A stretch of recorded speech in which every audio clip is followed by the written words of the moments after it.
বিসমিল্লাহির রহমানির রহিম। কি অবস্থা সবার? আশা করি সবাই আল্লাহর অশেষ রহমতে ভালো আছেন। গাসিলুল মালাইকা অথবা ফেরেশতাদের দ্বারা গোসলপ্রাপ্ত সাহাবী, আপনারা কি আদৌ কি জানেন যাকে ফেরেশতারা স্বয়ং গোসল দিয়েছিলেন?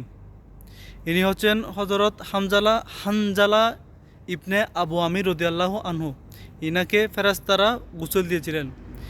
ইনি ছিলেন উহুদ যুদ্ধের একজন সদস্য, বিবাহিত যুবক। যুদ্ধের ডাক আসলে তিনি বাসরঘর ছেড়ে সরাসরি যুদ্ধে যোগ দেন, জিহাদে যোগ দেন। ওই যুদ্ধে তিনি শাহাদাত বরণ করেন। দেখেন, বাসরঘর ছেড়ে একজন সরাসরি আল্লাহর প্রেমে যুদ্ধে যোগ দিয়েছিলেন। এর কারণে আল্লাহ রব্বুল আলামিন কী মর্যাদা না দিয়েছিলেন আল্লাহ রব্বুল আলামিন। তো দেখেন, ইনি আবার যুদ্ধের ময়দানে শহীদ হয়েছেন।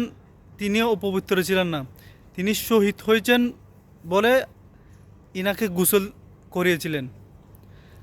হানজালা রাদিয়াল্লাহু আনহু আল্লাহর একজন বিশিষ্ট সাহাবী এবং আল্লাহর পথে জীবন উৎসর্গকারী। তো এই ঘটনাটি ইসলামের শাহাদাতের গুরুত্ব এবং আল্লাহর পথে জীবন উৎসর্গ করার জন্য মহিমা তুলে ধরে। তো দেখেন, আল্লাহ রব্বুল আলামিন ইনাকে না কাকে দিবেন, যিনি বাসরঘর ছেড়ে আল্লাহর পথে জীবন উৎসর্গ করে দিয়েছিলেন। তো আমরা কীরকম বান্দা, এবার একটু চিন্তা করে দেখেন আমরা কি করতেছি আল্লাহর জন্য। আল্লাহ যেন আমাদের সবাইকে শাহাদতের মর্যাদা দান করে। আমিন।